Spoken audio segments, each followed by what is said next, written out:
पर बैसल सुनू जानकी अभियम सदकन अही सबके आई मन माफी कपन बात ऐसा सुनू जानकी अभियम सदकन अही सबके आई मन माफी कपन बात ऐसा सुनू सुनू सुनू। मिथिलांचल गर्व जानकी अभियम 106 मेगा।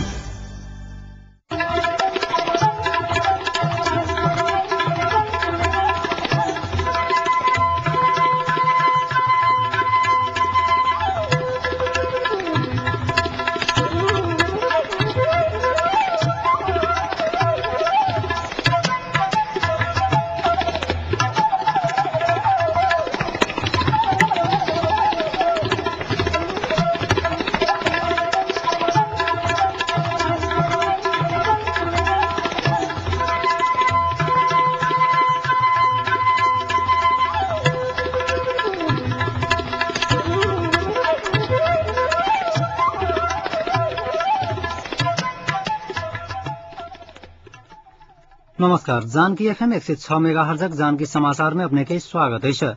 जैसे सुनल जाऊ समाचार। एकनुक मुख्य समाचार।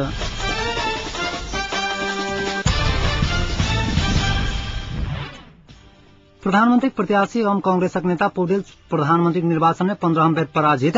जारी प्रधानमंत्री चुनाव से जनयुद्ध जन आंदोलन आ जनभावना को उपहास करने माओवादी का स्थायी समिति के सदस्य विप्लव के कहब।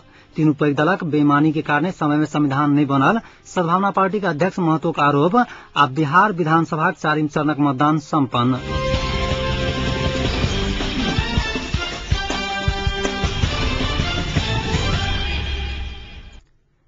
प्रधानमंत्री का असगर उम्मीदवार रामचंद्र पौडेल आई सेहो 15 बेर पराजित भेल छथि। निर्वाचन में पौडेलक पक्ष में 96 आ विपक्ष में 2 मत पड़ल अछि।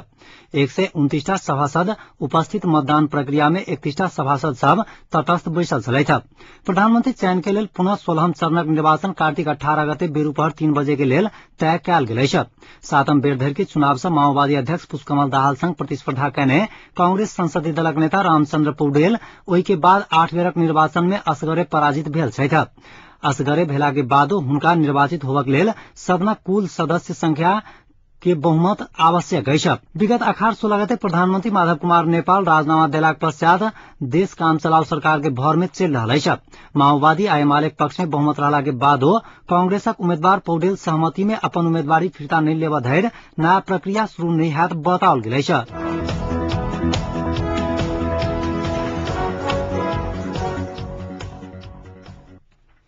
नेपाल पेट्रोलियम ढुवानी व्यवसायी महासंघ आइसा देशभर पेट्रोलियम पदार्थक ढुवानी आ आयात निर्यात ठप कयने अछि।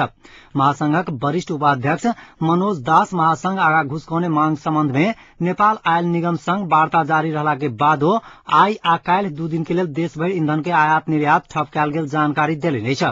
पूर्व निर्धारित कार्यक्रम अनुसार ढुवानी व्यवसायी सब बारा के अमलेखगंज स्थित नेपाल आयल निगम के डिपो आ भारत के रक्सौल स्थित भारतीय आयल निगम के डिपो से सेहो ईंधन लोड अनलोड आ आयात निर्यात ठप कयने अछि। भारत के बरौनी से बारा के अमलेखगंज धरि पर्याप्त मात्रा में ईंधन ढुवानी क सकबाक सहितक विभिन्न मांग रखैत पेट्रोलियम ढुवानी व्यवसायी महासंघ कार्तिक 7 गते से चरणबद्ध आंदोलन करैत आयल अछि।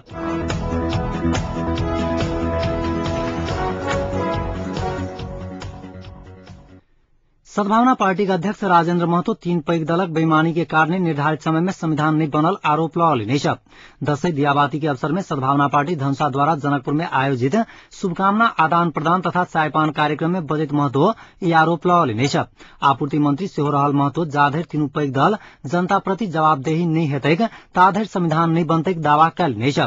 मधेशक अधिकार के विरुद्ध में तीनू पैघ दल एक भऽ जाइत अछि कहैत महतो तीनू पैघ दल मधेशक अधिकार के विरोधी रहल बतौलनि। तहिना एकटा दोसर प्रसंग में अखन किछु प्रतिगामी तत्व सब सांस में डांस कर रहल आ ओहि तत्व सब के बढ़ावा में माओवादी के हाथ रहल बतौलनि अछि।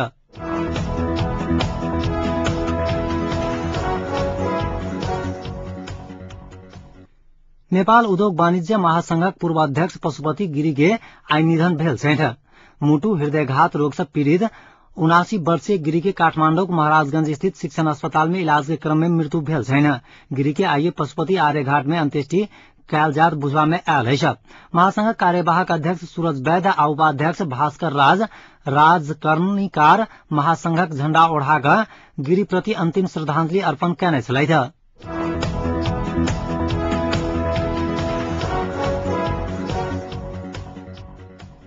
नेपाली कांग्रेसक सभापति सुशील कोइराला शान्ति प्रक्रिया संविधान निर्माणक ग्यारेन्टी नहीं होब धरि प्रधानमन्त्री निर्वाचन से पाछू नहीं हटब बतौलिने छ।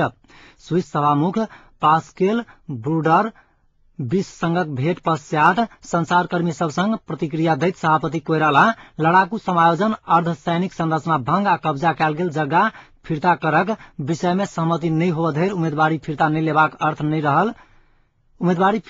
अर्थ नहीं रहल बतौलिने छ।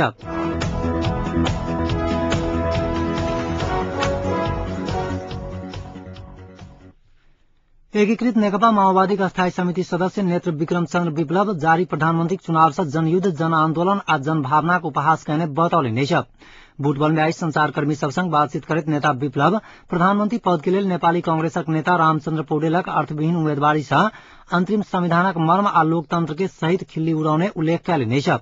अपना के लोकतंत्रक सच हिमायती राखा वाला कांग्रेस कहियो जीत नहीं सकत, चुनाव से तत्काल उम्मीदवारी फिर्ता लेबाक चाही हुन कहब छलैन।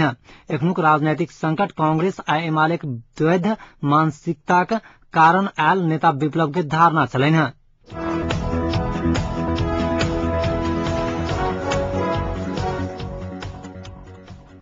विपक्षी दलक नेता द्वारा सहभागी नहीं हैब बतौला के बाद संवैधानिक निकाय में नियुक्ति के लेल सहमति जुटेबाक हेतु प्रधानमंत्री माधव कुमार नेपाल काल्हि शीर्ष नेता सबक विचार बजौने छैथ। विपक्षी दलक नेता माओवादी अध्यक्ष पुष्पकमल दाहाल संवैधानिक परिषद में उपस्थित नहीं हैब कहला के बाद असमंजस में पड़ल प्रधानमंत्री नेपाल संवैधानिक निकाय में नियुक्ति संगहि बजेट आनक विषय में सहमति करक लेल काल्हि बेरूपहर शीर्ष नेता सबके बजाओल गेल प्रधानमंत्री सलाहकार विष्णु रिजाल जानकारी देलनि छ।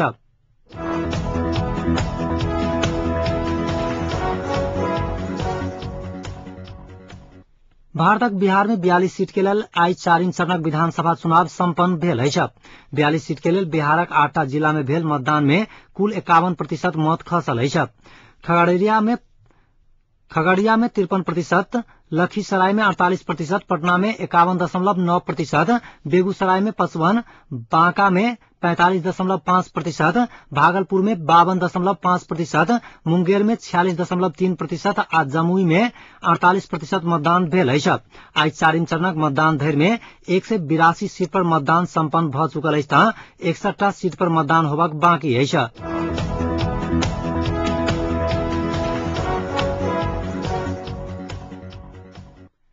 अब जनकपुरक तापक्रम। एखन जनकपुरक तापक्रम 27.2 डिग्री सेल्सियस रहल अछि।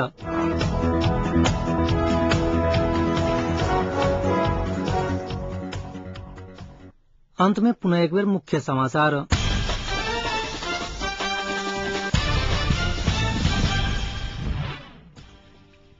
प्रधानमंत्री प्रत्याशी एवं कांग्रेसक नेता पौडेल प्रधानमंत्री निर्वाचन में 15 बेर पराजित। जारी प्रधानमंत्री चुनाव से जनयुद्ध जन आंदोलन आ जनभावना को उपहास करने माओवादी का स्थायी समिति के सदस्य विप्लव के कहब। तीनों पैघ दलक बेईमानी के कारण समय में संविधान नहीं बनल, सद्भावना पार्टी के अध्यक्ष महतो का आरोप। आ बिहार विधानसभा 4 चरणक मतदान सम्पन्न।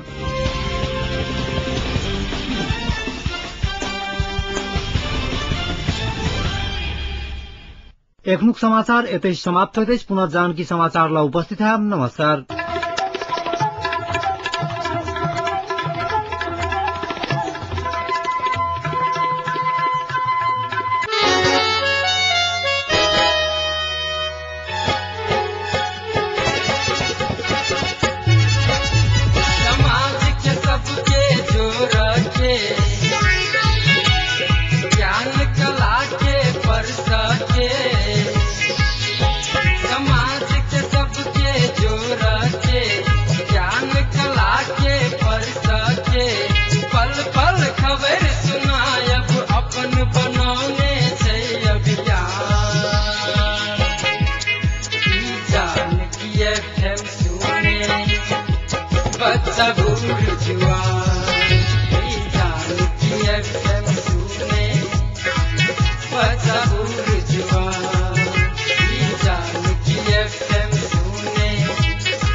बच्चा बूढ़ जुआन मिथिलाञ्चलक गर्व जानकी FM 106 मेगाहर्ज